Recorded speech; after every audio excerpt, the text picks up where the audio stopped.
През 665 година хазарите окончателно разгромяват старата Велика България. Част от племената, водени от Аспарух, поемат на запад в търсене на сигурни земи между реките Дунав и Днестър. Българите се установяват в тези територии и скоро се превръщат в сериозен политически фактор. Чрез дипломация и военен натиск, Аспарух налага върховенството си над племената, населяващи Влашката равнина и Бесарабия, като прогонил аварите на запад, както е казано в арменската география на Анания Ширакаци. През 669 година Византия влиза в ожесточен конфликт с арабите, който продължава цяло десетилетие, а през 674-678 година столицата Константинопол на практика е блокирана от арабските сили. Това дава възможност на българите да започнат набези срещу византийските земи в Мизия и да доразширяват влиянието си над местните племена. В делтата на река Дунав са изградени няколко укрепени лагера, които да служат като предмостие за българските походи южно от голямата река. Един от тях е Николицелският, а областта около него е останала в историята като Онгъл. След като се справя с арабската заплаха, надвиснала над Константинопол, византийски император Константин IV Погонат решава да организира наказателна експедиция срещу българите, с цел да сложи край на набезите им в Мизия и да възстанови императорския контрол по северния Лимес. За целта през 680 година ромеите събират силна войска, която потегля на север. Числеността й достига до 25 000 души, като освен отряди от елитния столичен гарнизон, Василевсът ангажира и част от войските от провинциите. Императорските сили са прехвърлени едновременно по суша и море, а начело е самият император. Сигурен знак за това, че операцията е планирана дълго и старателно и от първостепенно значение за сигурността на Византия. Предвид постоянната заплаха от хазарите на север и необходимостта за охрана на Бесарабия и Приднестровието, Аспарух не концентрира всичките си сили за борба с Византия.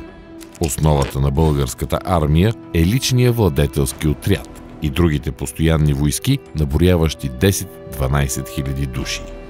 Част от тях са позиционирани в така наречения Николицелски лагер, докато останалите са оставени в околностите с идеята да тормозят непрекъснато византийските сили с атаки по фланговете и в тила.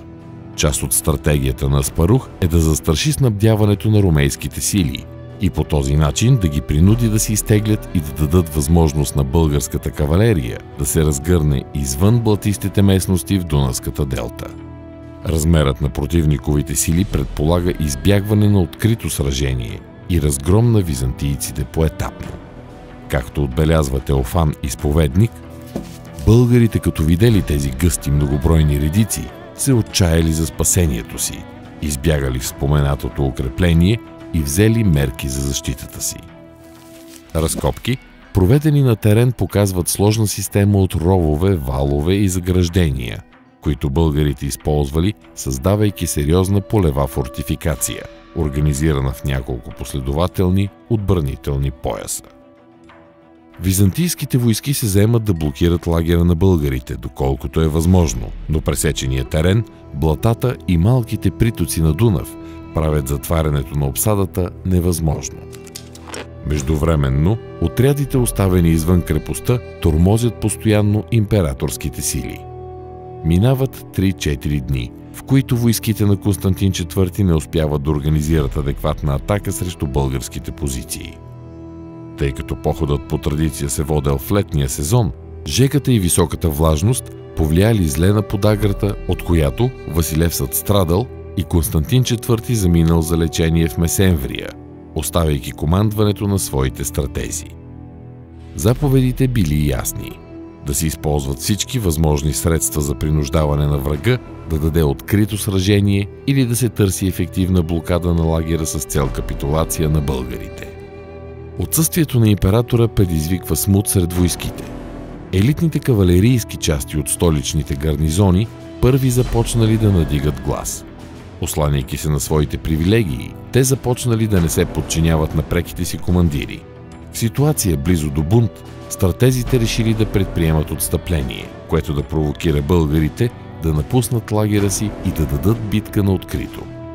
Ниският морал, липсата на успехи и влошеното снабдяване се оказали фактори, които имперските командири не преценили добре. Заплануваното отстъпление се превърнало в неорганизирано бягство. Аспарух, верен на пълководническия си усет, хвърлил силите си в решителна атака. Българската кавалерия, макар и 2 пъти по-малочислена, бързо взела превес над неорганизираната имперска армия и я обърнала в позорно бягство. А българите, пише Теофан, като видели това, започнали да ги преследват подири им и повече погубили с меч, а мнозина наранили. Победата при Онгъла е само началото. Дезинтегрирането на византийската армия развързва ръцете на Аспарух за широко настъпление в Мизия. Войските му напреднали стремително на юг, достигайки чак до Стара планина. Единствен град Варна останал в ръцете на византийците. След като подсигурили Черноморското крайбрежие, българите насочили настъплението си на запад в сърцето на Мизия.